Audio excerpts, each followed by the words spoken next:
Bismillahirrahmanirrahim. Assalamualaikum warahmatullahi wabarakatuh.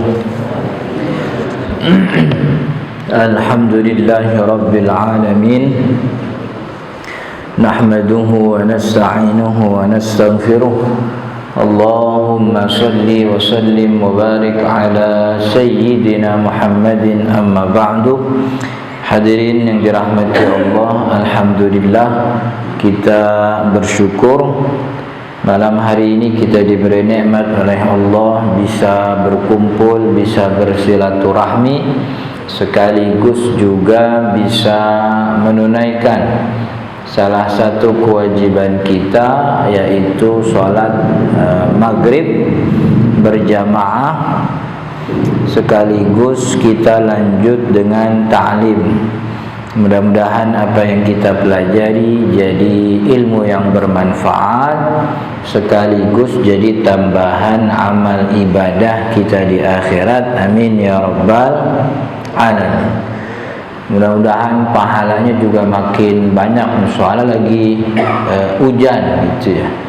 Jadi orang kalau hujan-hujan maksain diri datang ke masjid salat berjamaah, insya Allah pahalanya rada gede itu gitu kan ya. Dan emang yang hadir kalau lagi hujan masih sempat hadir jamaah itu emang orang-orang soleh itu. Ini orang-orang soleh semua nih itu. Kalau orang soleh itu mukanya kelihatan tuh. Iya, kalau nggak kelihatan kan setan namanya.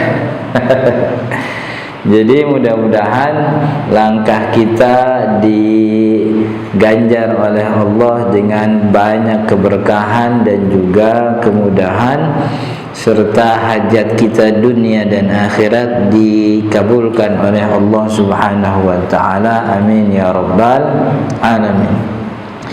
Kita lanjutkan hadirin yang dirahmati Allah. Bacaan kita masih membahas tentang mustahik zakat, orang-orang yang berhak untuk mendapatkan zakat. Jadi terakhir itu kita berhenti pada bacaan wal mu'allafati qulubuhum, dan orang-orang yang dilunakkan hatinya. Jadi yang keempat, yang pertama fakir, yang kedua miskin, yang ketiga amil. Amil juga kita udah jelasin ya, bahwa amil itu man yasta'inu bihimul imamu li jam'iz zakati wa tauzi'iha, orang yang diminta atau diangkat oleh imam. Imam itu hakim. Hakim itu pemimpin tertinggi dalam sebuah negara. Ya negara Islam tentu, karena kalau bukan negara Islam kan kagak ngurusin soal zakat. Kalau dibilang Indonesia ini negara Islam apa bukan? Ya, negara Islam. Karena definisi negara Islam yang disebutkan oleh ulama adalah negara-negara yang di dalamnya dijalankan syiar-syiar Islam. Walaupun kagak semuanya, walaupun bukan semuanya muslim dan tidak semua syariat Islam dijalankan, asal syiar agama itu terjadi, itu sudah cukup untuk dikatakan sebagai negara Islam, begitu. Maka orang-orang yang memberontak tuh jatuhnya al-bughod, bugot. Tapi bugot tuh bukan orang yang protes gitu ya. Jadi pendemo itu bukan bugot. Bugot itu memberontak, punya kekuatan, dan dia punya benteng, punya teritori sendiri. Jadi ada satu wilayah di dalam negara Indonesia misalnya, yang teritori itu tidak ada satupun elemen pemerintah di situ. Yang berjalan itu ya sistemnya si pemberontak itu namanya bugot. Tapi kalau tibang demo doang mah bukan bugot namanya, begitu. Unjuk rasa begitu, kayak kemarin Agustus yang cipta kerja itu mah bukan bugot. Lagi kan bugot itu kan memberontak, sedangkan unjuk rasa itu bukan pemberontakan, sebab presiden undang-undang kita kan membolehkan adanya demonstrasi itu. Ya nih ya. Dan mekanisme bagaimana unjuk rasa ada aturannya, sebagaimana mekanisme aparat menangani unjuk rasa juga ada aturannya. Jadi tinggal ditaker aja siapa yang melanggar. Yang melanggar tuh pendemo apa aparat, kan begitu urusannya gitu. Jangan ada orang wafat di waktu unjuk rasa dikatanya mati sia-sia. Kayak kagak mati sia. Ini apa namanya? Bugot. Jadi bugot tuh ada 3 tuh standar. Dia itu memberontak karena dia pikir pemimpinnya tuh sudah keluar dari jalur Islam. Kemudian dia punya kekuatan militer, ada senjatanya begitu. Kemudian yang ketiga, dia punya teritori sendiri, di mana elemen pemerintah tuh nggak ada di situ, gitu. Kayak kalau kita lihat di negara-negara Timur Tengah tuh kan begitu, masih ada tuh. Di Yaman masih ada, gitu kan ya. Di Suriah tuh, Suriah kan itu yang sekarang jadi presiden tuh Ahmad Syarok, kan dulunya memberontak juga. Memang kebetulan menang dia kan. Iya. Jadi Bashar al-Assad turun gitu. Jadi kalau 3 ini terpenuhi, bugot itu namanya. Begitu. Bugot itu ya enggak murtad, cuman harus diajak kembali. Contoh bugot itu kan dalam sejarah Khawarij namanya. Khawarij itu kan memberontak dari Sayyidina Ali. Karena dianggapnya Ali itu tidak berhukum dengan hukum Allah. Apa alasannya? Karena Ali tahu siapa yang membunuh Sayyidina Utsman, tapi Sayyidina Ali itu kagak proses orang tersebut gitu. Jadi orang Khawarij menganggap Ali tahu siapa pembunuh Utsman, tapi nggak diproses. Makanya dikatakan Ali itu yahkum bi ghairi ma anzalallah. Ali tidak lagi berhukum dengan hukum Allah, gitu. Makanya memberontak. Itu contoh apa namanya Khawarij. Kalau tibang unjuk rasa, ikut demo 212 apalagi itu baik, itu mah bukan bugot namanya. Itu mah apa namanya? Ya demonstrasi, unjuk rasa, bukan pemberontakan, bukan. Gitu. Dia diangkat oleh imam untuk zakat, itu namanya amil. Maka kalau tidak diangkat oleh imam bukan amil, tidak diangkat oleh penguasa bukan amil. Kemudian mu'allaf itu kemarin kita jelasin, sekarang mu'allaf hanya orang muslim, tapi variannya banyak. Sebagian ulama kan memberikan istihad baru, yaitu kalau orang yang baru masuk Islam kan emang dari dulu begitu. Tapi kan ada istihad, ada pandangan bahwa mu'allaf itu adalah orang Islam yang bisa mengakses komunitas tertentu agar bisa dakwah. Orang Islam tapi artis gitu. Maka kita bujuk nih orang ini untuk ngajak teman-teman artisnya masuk Islam. Itu namanya mu'allaf. Orang muslim tapi pejabat eselon berapa begitu, yang mana dia bisa masuk ke dalam komunitas eselon-eselon itu untuk biar bisa masuk Islam. Atau di manalah apa komunitas Indonesia ini banyak nih. Ada komunitas RE King, zaman dulu kan RE King gitu. Ada komunitas Jackmania, ada Viking, ada yang suka mobil macam-macam tuh kan ya. Ada mobil Mazda M berapa begitu. Ada komunitasnya tuh. Nah, itu yang bisa masuk ke mereka tuh orang Islam yang memang bagian dari mereka, bisa dakwahin kan begitu. Jadi itu termasuk mu'allaf kata sebagian ulama. Yang sekarang kita baca wafir riqabi, dan orang yang dalam ar-riqab. Ar-riqab tuh artinya leher sebenarnya. Jadi ar-riqab tuh ungkapan untuk budak. Kenapa dikatakan leher? Karena budak tuh seperti lehernya tuh dicancang sama tuannya. Jadi dia tuh dimiliki tuannya. Maka lehernya tuh terikat kepada tuannya, begitu. Tapi yang dimaksud rikob ini tidak semua budak.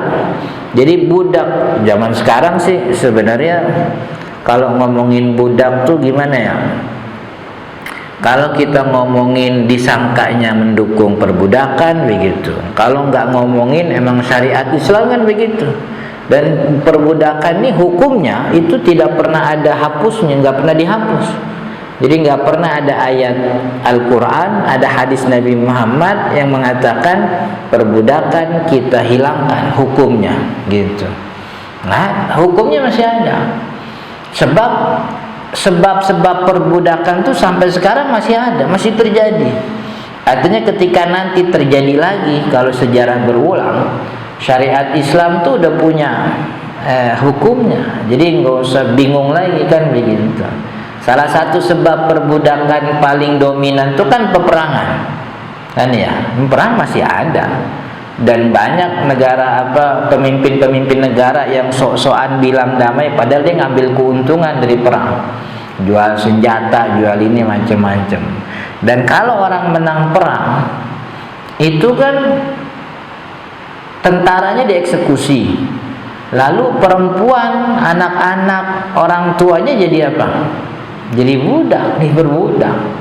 Walaupun sekarang ada yang namanya Amnesty Internasional katanya HAM, dia lawan Israel aja kagak berani, itu dia kagak berani acan-acan gitu. Apalagi ntar kalau yang perang terjadi perang dunia, kan ya, bisa terjadi lagi perbudakan gitu. Tapi syariat Islam udah punya, nggak pernah ada hapus. Cuman syariat Islam nggak pernah mendukung adanya perbudakan. Justru syariat Islam tuh hadir di tengah masyarakat yang budak tuh udah ada di mana-mana begitu. Syariat Islam datang meminimalisir itu.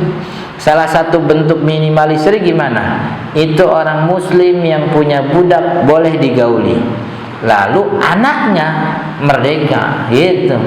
Jadi putus tuh, jadi perbudakan putus di emaknya aja, keturunannya terus jadi merdeka, dan emaknya itu nanti merdeka. Makanya status budak perempuan tuh ketika dia cuma disuruh kerja, ya budak. Tapi kalau sudah digauli namanya mautu'ah. Mautu'ah itu kamarnya kagak boleh bareng sama kamar budak perempuan yang lain gitu. Dipisahin kamar sendiri.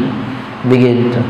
Lalu ketika sudah melahirkan namanya berubah jadi ummu walad. Nah, kalau dia jadi ummu walad, anaknya merdeka, maka ini si perempuan ini nanti merdeka ketika tuannya wafat. Begitu. Karena anaknya merdeka, maka ketika anaknya kawin itu terus merdeka terus. Itu kan menghentikan perbudakan di sini.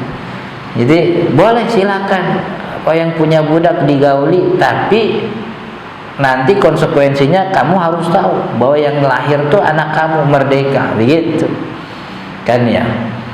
Apa namanya, kemudian ada lagi namanya dan kalau orang perempuan apa namanya punya budak perempuan yang udah melahirkan, kan nggak boleh dipisah. Si tuan tuh nggak boleh, gue mau anak gue aja yang merdeka, emaknya gue jual, kagak boleh, haram itu hukumnya, haram hukumnya, nggak boleh. Jadi syariatnya ketat. Jadi diatur bagaimana caranya ini budak ini diminimalisir. Makanya denda syariat Islam, denda kafarat, denda hudud, salah satunya kan membebaskan budak, begitu. Itu yang paling. Jadi apa namanya, syariat di mana Islam itu justru tidak menginginkan adanya perbudakan. Tapi perbudakan udah terjadi. Itu kan sistem sosial yang udah ada sejak zaman dulu. Termasuk ini dibikin nih, ada salah satu salah satu jatah zakat untuk membebaskan budak. Khusus budak muslim begitu, khusus budak muslim. Dan kalau kita lihat sejarah perang, nggak pernah sekalipun Nabi Shallallahu Alaihi Wasallam ketika menang peperangan tuh yang kalah dijadiin budak, nggak pernah, nggak ada satupun, kagak ada. Coba dibuka kitab sejarah, ada nggak satu orang budak yang jadi budak gara-gara kalah perang sama orang muslim? Nggak ada. Nggak ada yang diperbudak. Justru ketika Nabi Muhammad menang lawan orang kafir Quraisy Mekah, tahun ke-10 tuh yang perang tanpa tumpah darah, jadi sudah langsung dikuasai. Nabi Muhammad membebaskan kota Mekah, kan nggak ada satupun petinggi Quraisy itu yang jadi budak di penjara, nggak ada. Man dakhala, kata Nabi kan gitu, man dakhala al-masjidal haram amin, yang masuk Masjidil Haram selamat.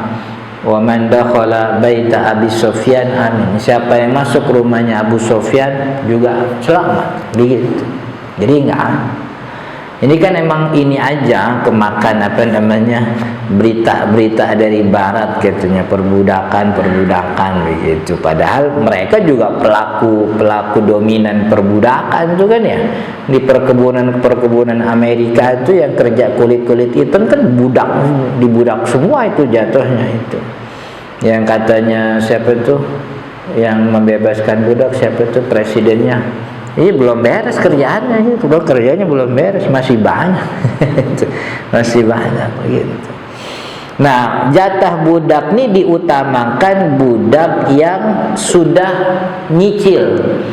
Jadi dalam syariat Islam itu orang-orang yang punya budak itu boleh punya perjanjian. Dia punya perjanjian dengan budaknya, saya mau bebasin ente, tapi syaratnya nyicil. Setiap hari kan ente kerja dari jam sekian, hasilnya tuh sekian. Nah, setengah dari hasil kerja tuh itu ane bikin cicilan ente gitu. Sampai berapa tahun ini cicilan? Misalnya sampai 15 tahun misalnya. Jadi sepanjang 15 tahun itu setengah hasil kerjanya itu diberikan oleh Tuan untuk cicilannya. Nah, lalu diketahuilah ada amil zakat tahu bahwa fulan bin fulan itu punya budak yang sudah dijanjikan merdeka dengan cicilan. Tinggal didatengin berapa kali kurang cicilannya berapa. Oh, cicilannya kurang 5 tahun lagi. 5 tahun tuh dari duit zakat dibebasin begitu. Jadi diutamakan yang sudah punya perjanjian gitu. Tapi kalaupun tidak ada perjanjian dan tuannya membolehkan untuk dibebaskan, kemudian dibeli dengan uang zakat, ya sah-sah saja begitu. Jadi memang pertimbangan ar-riqab ini diberikan kepada imam hakim. Apakah orang ini kita merdekakan gitu, layak apa enggak kita merdekakan? Kalau memang layak, didanai dari uang zakat begitu. Kemudian yang ke-45 wal gharimin. Yang keenam berarti 5 ar-riqab. Yang keenam adalah al-gharimin. Siapa itu al-gharimin? Al-madinin, yaitu orang-orang yang punya hutang begitu. Walaysa ladaihim wafa'u dainihim, dan mereka tidak punya sesuatu untuk bisa melunasi hutangnya. Tapi dikatakan oleh banyak ulama termasuk mazhabnya Imam Syafi'i, yang namanya gharim itu syaratnya hutang yang dia ambil adalah hutang untuk kebutuhan pokok, setidak-tidaknya kebutuhan sekunder. Jadi kalau dia punya utang, tapi utangnya bukan buat kebutuhan, ya utangnya utang konsumtif lah. Utang, apalagi sekarang ini gampang banget ya. Ada GoPay Later, ada Shopee Pay Later kan ya begitu, Pay Later. Dan ternyata banyak juga tuh orang yang memanfaatkan itu. Tentu akhir bulan kelihatan utangnya ada 10 juta. Kagak berasa kan itu. Sebab bayar sekarang tinggal pakai kris. Tinggal tempel udah jadi bayar begitu. Itu. Nah, ini termasuk jadi kebiasaan yang memang tidak disukai oleh syariat. Makanya Nabi SAW tuh punya kan Nabi sering ngajarin doa. Salah satu doa Nabi kan salah satunya Allahumma inni a'udzubika minal ma'sami wa minal maghram. ya Allah, aku berlindung kepadamu maksam dari maksam. Maksam itu kondisi-kondisi berdosa. Jadi jauhkan saya dari kondisi yang dengan itu saya bikin dosa. Wal maghram, dan juga kondisi-kondisi saya ngutang, begitu. Jadi bahkan dalam hadis yang lain itu Nabi Muhammad minta perlindungan dari hutang itu levelnya sama kayak minta perlindungan dari siksa kubur. Kan begitu dalam hadis. Jadi Nabi Muhammad mensejajarkan doa, Allahumma inni a'udzubika min azabil qabri wa minal ma'sami wa minal maghram. Ya Allah, jauh aku berlindung kepadamu dari siksa kubur, dari kondisi berdosa, dan juga dari kondisi bisa berhutang. Jadi hutang itu sesuatu yang sangat diwanti-wanti oleh Nabi. Artinya jangan entengin begitu, nggak boleh. Tapi kita tuh kebanyakan jemaah sini mah kagak kan begitu. Tahu jemaah mana begitu. Itu kayaknya sama utang tuh enteng aja gitu. Dan ada sebagian orang tuh yang utangnya tuh sampai puluhan tuh enak enteng-enteng aja begitu. Iya dia mampu, memang dia mampu. Tapi ngentengin utang tuh bukan termasuk kepribadiannya orang muslim gitu. Dalam kitab Bulughul Maram tuh bab jenazah. Ini lagi ngomongin jenazah, tapi Imam Ibnu Hajar tuh naruh hadis utang di awal-awal bab jenazah. Ceritanya kan kata Nabi diceritakan Nabi SAW menolak mensolatkan orang yang hutangnya belum dilunasi, jenazah yang hutangnya belum dilunasi, gitu. Padahal lagi ngomongin jenazah, tapi sempet-sempetnya Imam Ibnu Hajar naruh hadis utang gitu. Padahal kan sebenarnya kalaupun ada orang punya utang meninggal, kan sholat jalan-jalan aja gitu. Nabi Muhammad memang tidak mensolatkan, tapi Nabi Muhammad nggak melarang orang untuk mensolatkan. Nabi Muhammad nggak pengen aja kelihatan sama orang-orang bahwa Nabi Muhammad mendukung tradisi hutang yang belum beres begitu. Itu maksudnya kata Sayyid Maliki begitu. Jadi Nabi Muhammad bukannya nolak, tapi Nabi Muhammad ingin tidak dinilai sebagai pendukung orang berhutang yang belum diselesaikan. Makanya kalau hadisnya lebih panjang tuh kan kemudian ada salah seorang sahabat Nabi dikatakan, ya Rasulullah, ana qadin anhu, ya Rasul, saya jaminannya, saya bayar utangnya. Baru Nabi Muhammad ikut sholat gitu. Emang biar nakut-nakutin, banyak tuh yang motong di awal tuh gitu, bahwa Nabi Muhammad kagak sholat. Emang bener juga gitu. Kan ya. Jadi maksud Nabi menolak tuh bukan nggak boleh sholat, tapi Nabi Muhammad tidak ingin dilihat oleh sahabat-sahabatnya sebagai orang yang mendukung perilaku berhutang yang belum selesai. Apalagi kalau di antara sahabat tuh ada si piutangnya. Jadi si piutang lihat Nabi Muhammad nyolatin orang yang utang sama gue belum bayar itu. Ini sebenarnya Nabi Muhammad tadi di posisi mana nih? Gitu. Itu Nabi Muhammad nggak mau begitu. Ya, makanya Nabi Muhammad nolak. Tapi akhirnya ada salah seorang sahabat, ya Rasulullah, ana qadin anhu, saya yang bakal lunasin utang. Baru Nabi Muhammad ikut melaksanakan sholat jenazah. Ya, jadi jangan terbiasa lah.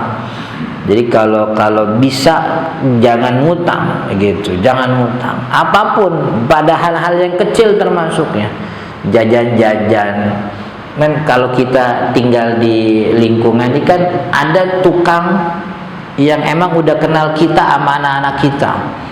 Jadi mungkin karena kita sering jajan atau sering dia nongkrong dekat rumah kita, atau kita sering ke sekolahan, dia ada di sekolah. Kadang-kadang tukangnya juga kan merasa aman-aman aja gitu. Anak kita mau cireng, anak kita mau itu sosis, karena tukangnya kenal sama kitanya begitu, udah bawa aja tong katanya, bawa aja ntar bilang sama mama gitu. Yang kayak gitu-gitu juga tuh kalau saya begitu ya, buat saya nggak boleh itu. Iya nggak boleh. Jadi setiap anak istri pulang ke rumah bawa barang tuh ditanyain, ini dari mana nih? Udah bayar apa belum? Begitu. Udah bayar apa belum? Itu. Iya. Istri saya juga begitu kan, kalau nongkrong di sekolahan tuh sambil nungguin bocah kan kadang-kadang gitu tuh, nyomot sini nyomot sono, warungnya yang punya gurunya kan begitu. Jadi asal nyomot karena tahu ini wali murid. Kalau buat saya omelin. Kalau pulang bawa makanan, bawa jajanan belum bayar, saya suruh balik lagi, jangan pulang, bayar, beresin gitu. Jadi jangan sampai nyampe rumah kita punya utang. Nggak, satu pun kagak boleh begitu. Anak juga kita begitu. Jadi kalau emang kagak punya duit, nggak boleh ngutang. Walaupun dia kenal itu tukangnya siapa, begitu. Jadi itu kebiasaan yang kalau kita meremehkan dari kecil, nanti gedenya tuh jadi enteng-enteng aja. Nyantai, ntar kan tiap bulan gajian, gitu. Bukan masalah tiap bulan gajian. Masalahnya umur kita gak ada yang tahu kan begitu. Kapan kita meninggal kita nggak tahu. Jangan sampai kita meninggal dunia ada utang yang kita nggak tahu, begitu. Ya karena kita nggak kontrol keluarga kita. Maka daripada itu jauhi kebiasaan perilaku mudah berhutang begitu. Itu, dan apa yang dilunasi tadi? Yang dilunasi hutang, yang dilunasi dari zakat itu hutang pokoknya. Kalau dia berhutang kepada lembaga ribawi, keuangan yang mensyaratkan ada bunganya begitu, tetap zakat boleh melunasi hutang, tapi hutang pokoknya saja. Sedangkan kelebihan bunganya itu tidak boleh dilunasi dari bunga dari uang zakat tersebut, karena zakat itu ibadah. Maka dia tidak boleh untuk menutupi sesuatu yang sifatnya masih jadi perdebatan kemaksiatan itu tadi begitu. Itu wal gharimin, gitu. Wal gharimin, orang yang punya hutang. Wa fi sabilillah, yang ketujuh adalah fi sabilillah. Nah ini sering nih fi sabilillah nih. Fi sabilillah itu kalau di dalam mazhabnya Imam Asy-Syafi'i hanya satu orang. Humul ghuzatu difa'an anil Islam wala ta'widhu lahum min baitil mal. Humul ghuzat, mereka adalah orang-orang yang berperang difa'an, sebagai bentuk pembelaan anil Islam, atas agama Islam. Perang membela Islam itu salah satunya perang melawan orang kafir non muslim yang memang dia memerangi, termasuk perang melawan pemberontak, itu juga fisabilillah. Jadi ketika pemberontak ini punya kekuatan militer kuat, lalu negara tidak cukup kuat ini pasukannya, dia butuh pertolongan dari warga sipil, dan kita termasuk orang yang ditunjuk, itu termasuk fisabilillah, boleh dapat dana zakat. Zakatnya buat apa? Buat kendaraannya menuju medan perang, buat senjatanya, buat bekalnya, termasuk buat keluarga yang ditinggalkan. Tapi yang dapat dana zakat atas nama fisabilillah itu wala ta'widhu lahum min baitil mal, adalah tentara-tentara yang tidak punya gaji dari baitul mal, enggak punya gaji dari negara. Jadi mereka tuh orang sipil yang secara sukarela begitu, kemudian sukarela ikut berperang atau karena ditunjuk oleh penguasa ikut perang. Itu yang fisabilillah. Tapi kalau dia tentara yang punya gaji begitu, dia nggak dapat, bukan fisabilillah. Iya dia fisabilillah, tapi maksudnya zakat tuh nggak diberikan kepada mereka. Jadi fisabilillah itu cuman satu, yaitu orang yang berperang di jalan Allah, membela agama Islam, dan dia tidak digaji dari baitul mal begitu. Nah kemudian entah bagaimana ceritanya muncul banyak pandangan tentang fisabilillah. Mungkin salah satunya karena Nabi SAW sering menyebut kalimat fisabilillah itu bukan hanya dalam konteks peperangan kan ya. Hampir banyak Nabi Muhammad sebut orang nuntut ilmu fisabilillah, orang nyari nafkah fisabilillah, sholat berjamaah fisabilillah kan ya. Jadi hampir semua bentuk-bentuk kebaikan itu disebut oleh Nabi sebagai fisabilillah. maka dianggapnya fisabilillah itu ya luas. Akhirnya kalau fisabilillah luas, ya semua-muanya jadi fisabilillah nih. Nih antum Bapak Ibu hadirin sudah fisabilillah kan ya. Salat berjamaah itu kan bagian daripada sunnahnya Rasul. Orang yang menjalankan sunnah Rasul berarti dia ada di jalan Allah, itu jalan yang diridhoi, kan begitu.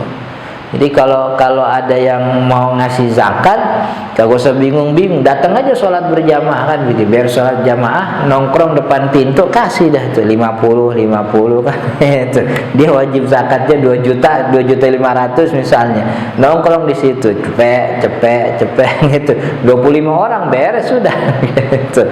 Tapi kan enggak, fisabilillah tuh perang. Enggak, salah satunya mungkin itu. Dan tidak ada satu mazhab, setahu saya tidak ada mazhab fikih yang memutlakkan fisabilillah itu semua jalan kebaikan itu fisabilillah begitu. Semua mazhab fikih yang saya tahu fisabilillah itu orang berperang. Imam Ahmad bin Hanbal nambahin satu jenis lagi. Jadi pertama orang berperang tadi yang perangnya nggak dapat gaji dari Baitul Mal. Yang kedua nih kata Imam Ahmad fisabilillah itu orang yang menunaikan haji dan tidak punya bekal, itu fisabilillah. Sebab ada riwayat bahwa dulu Nabi SAW itu melihat ada salah satu rombongan hajinya tidak punya kendaraan. Lalu diperintahkan salah seorang sahabat ambil unta dari Baitul Mal untuk diserahkan kepada jamaah ini. Jadi dia naik untanya dari Baitul Mal. Maka perjalanan haji itu dianggap oleh ulama Hambali di mazhabnya Imam Ahmad bin Hanbal itu sebagai fisabilillah. Selain dua itu udah nggak ada lagi tuh fisabilillah.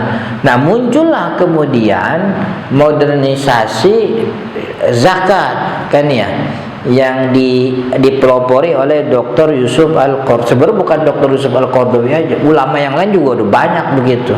Mulai memberikan pandangan modernisasi zakat.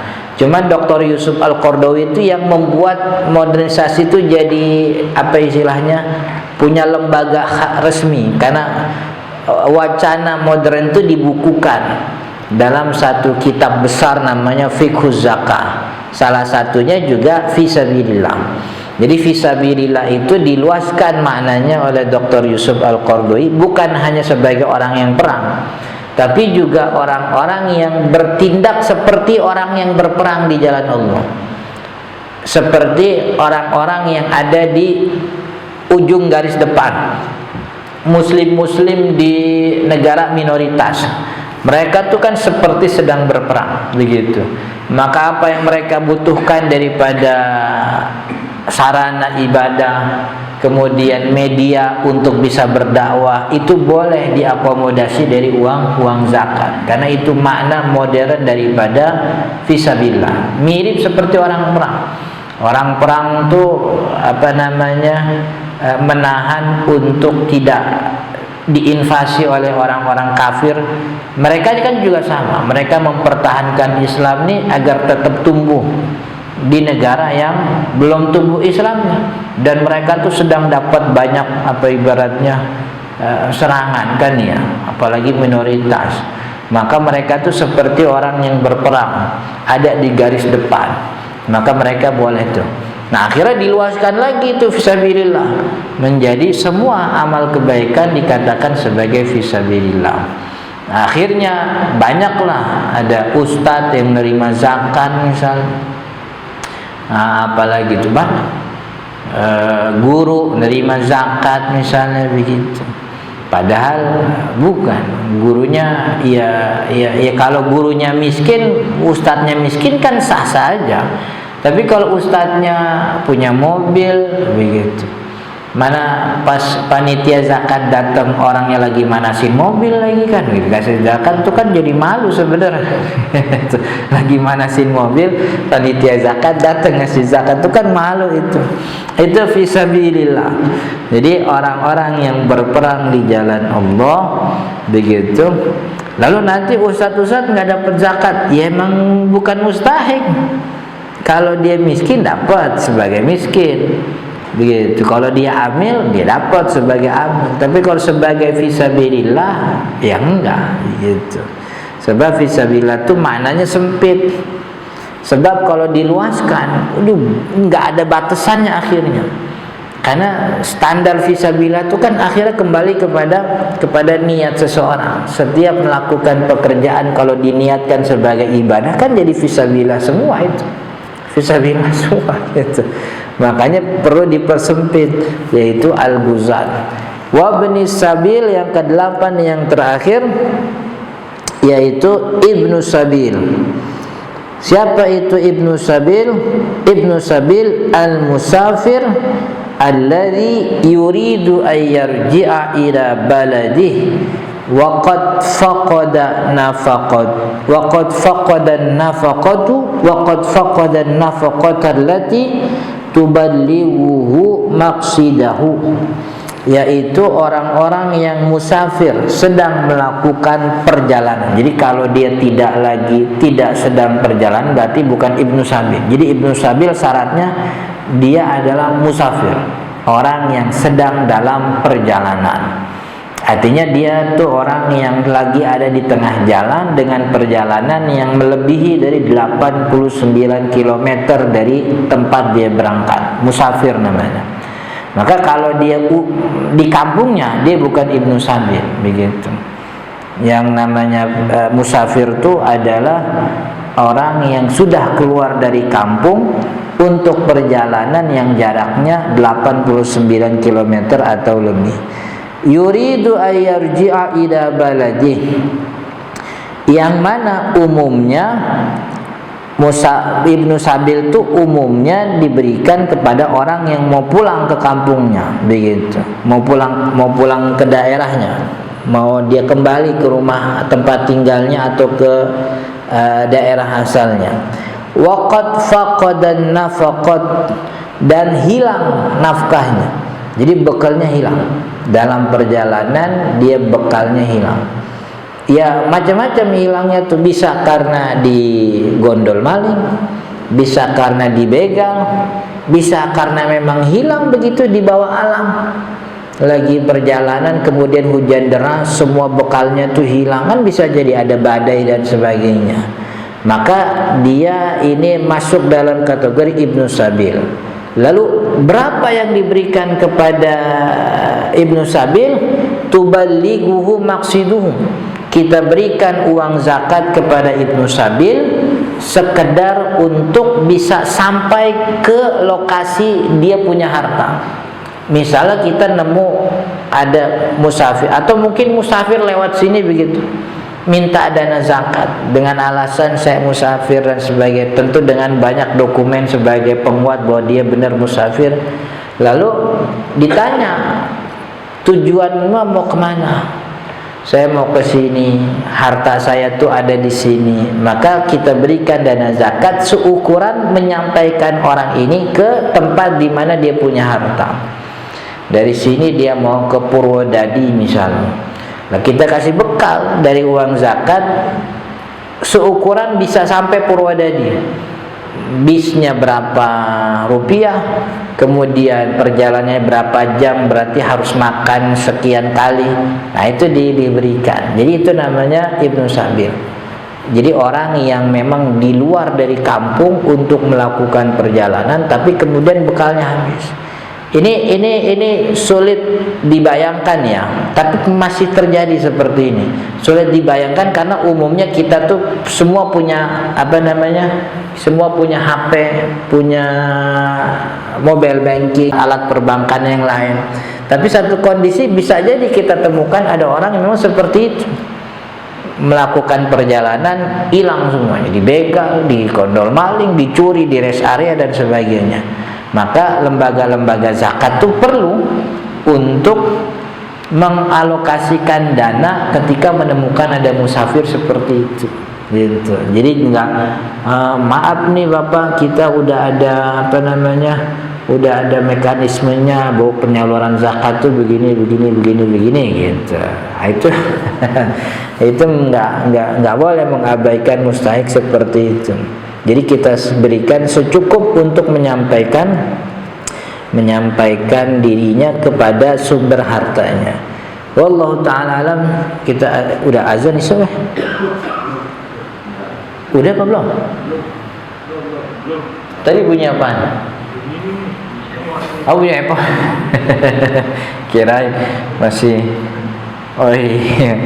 Itu namanya fi sabilillah. Sebelum kita tutup nih, kalau ada pertanyaan silahkan. Ada pertanyaan hadirin? Ya. Yang tadi namanya memberikan contoh bulat yang ada di Suriah. Iya. Asalkan dalam cerita sebagai pemerintahan yang bagus dan sebagai dolen ya, hingga dia demo akhirnya untuk meraih kuasanya diganti. Nah, itu apa bugot?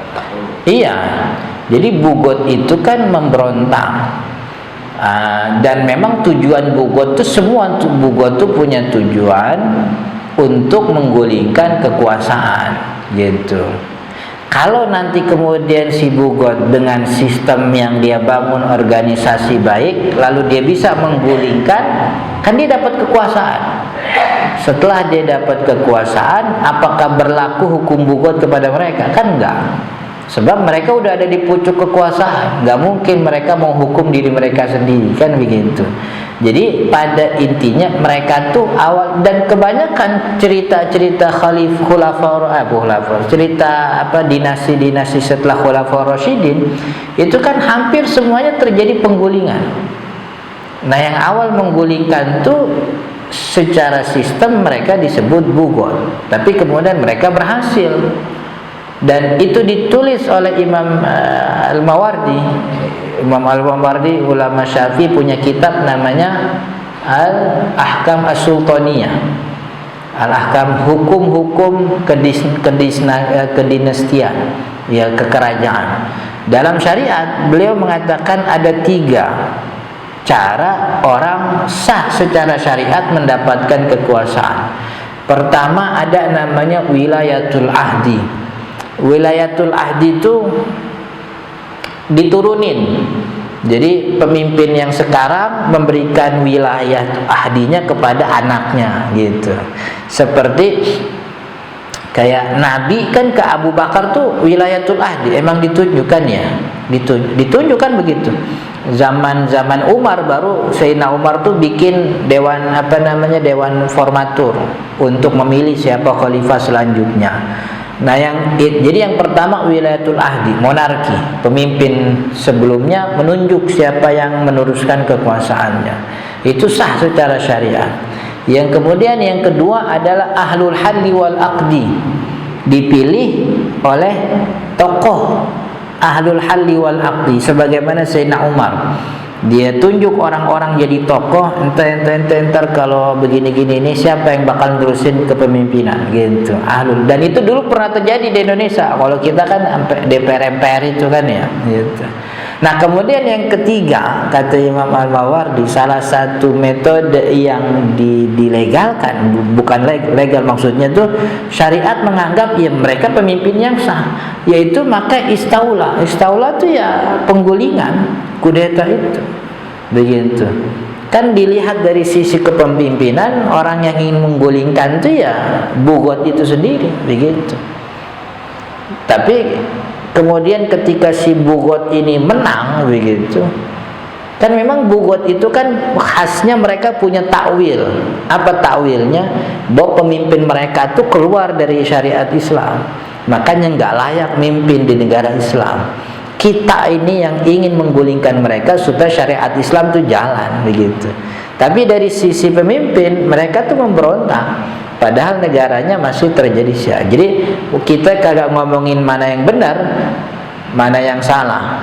Pokoknya dalam ini sistemnya tuh ini bugot, ini pemimpinnya. Ketika bugotnya menang, dia menguasai, kan nggak mungkin dia menghukum diri mereka sendiri, kan begitu.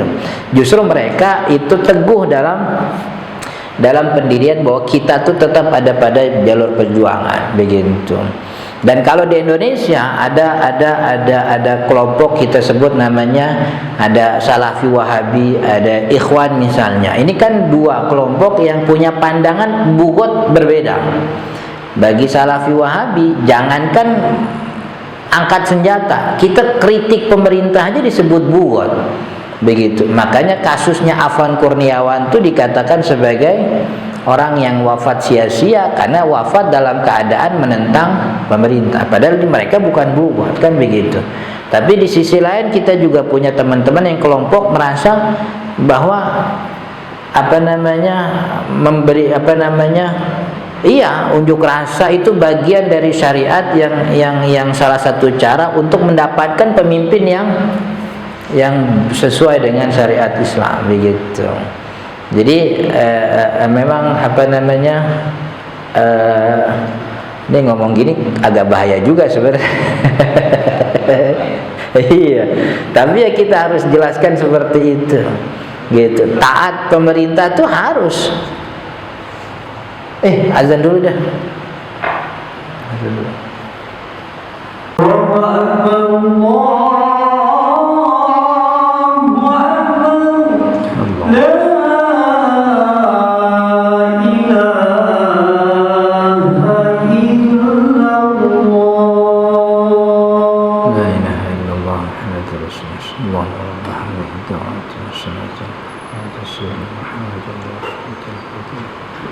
وشرف الدرجة العالى تربية مقام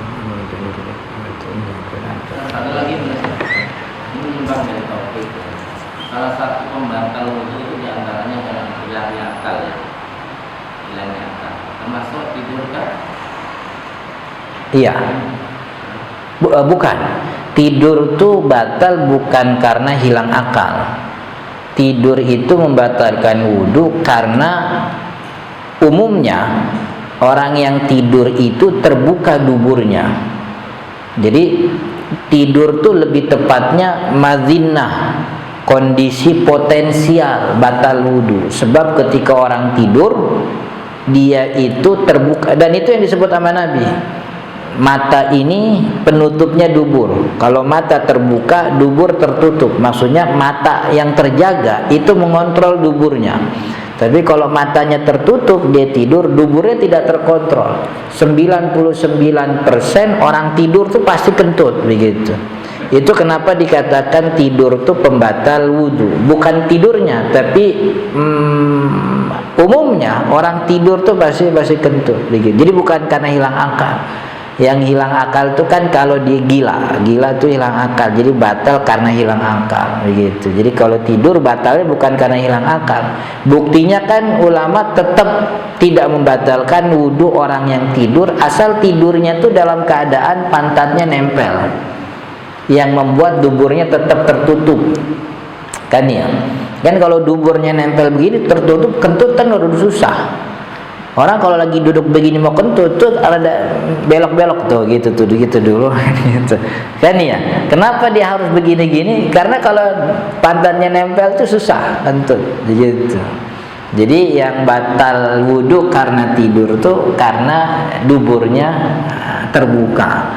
Selama dia tidur tapi duburnya tertutup menempel tanah, itu tidak membatalkan wudhunya, begitu. Oke, ada lagi? Taruh di bugot. Dia berdosa. Jadi walaupun dia kayak masalah itu kan, misalnya dosa-dosa kan zalim kan. Ya. Tetap dianggap masalah yang berdosa karena dalam hal pemberontakannya dia berdosa. Jadi pemberontakan dalam hal pemberontakannya berdosa karena memberontak pada pemimpin yang sah, kecuali kalau memang kepemimpinannya tidak sah, begitu. Yang masalah budak, kan tadi kita bilang itu bisa terjadi kalau perang. Nah saya kemarin sempat dengar waktu perang Bosnia kan beberapa pihak tadi menembak wanita itu, wanita Kroasia. Terus saya kira ini bisa dijadikan budak atau enggak? Itu minta fatwanya ke Syekh ini. Kami bilang nggak boleh. Nah jadi kapan kita bisa memperbudak? Kalau yang perang itu nggak bisa. Tawanan jadi budak. Tawanan jadi perang itu atas inisiasi pemimpin yang pemenang. Yang menang perang, kata pemimpinnya jadiin budak, jadi budak, gitu. Jadi tapi kenapa saya bilang nggak boleh? Oh iya, itu kan semangat Islam kan nggak begitu. Semangat Islam memang membolehkan ketika perang itu dimenangi, memperbudak, dan itu sistem sosial yang terjadi di mana-mana. Tapi Islam itu semangatnya justru tidak memperbanyak budak, meminimalisir. Makanya setiap peperangan yang dimenangi oleh orang Muslim nggak ada satupun yang jadi budak, begitu. Tidak ada satupun orang yang jadi budak ketika peperangan itu dimenangi oleh orang Muslim, begitu. Tapi sebab perbudakan salah satunya peperangan itu memang dominan di mana-mana, begitu. Oke, udah. Ada. Tadi kita kayak tidak menyarankan hutang. Iya.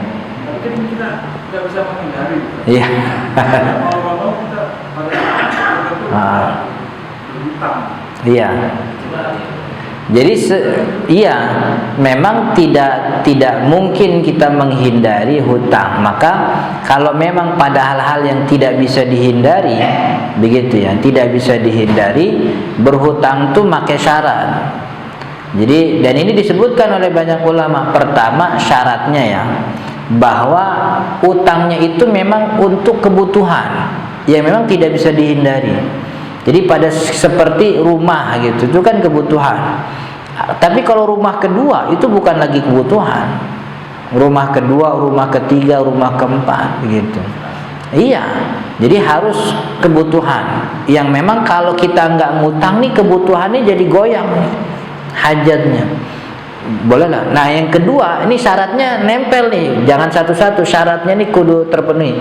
Pertama, dia memang kebutuhan primer. Yang kedua, dia harus memastikan bahwa dia adalah orang yang mampu menutupi hutang itu. Misalnya cicilannya, utangnya sekian ratus, tapi dipotong sekian bulan, setiap bulannya misalnya setiap bulannya 5 juta. Nah mikir, 5 juta bisa gak tiap bulan, gitu.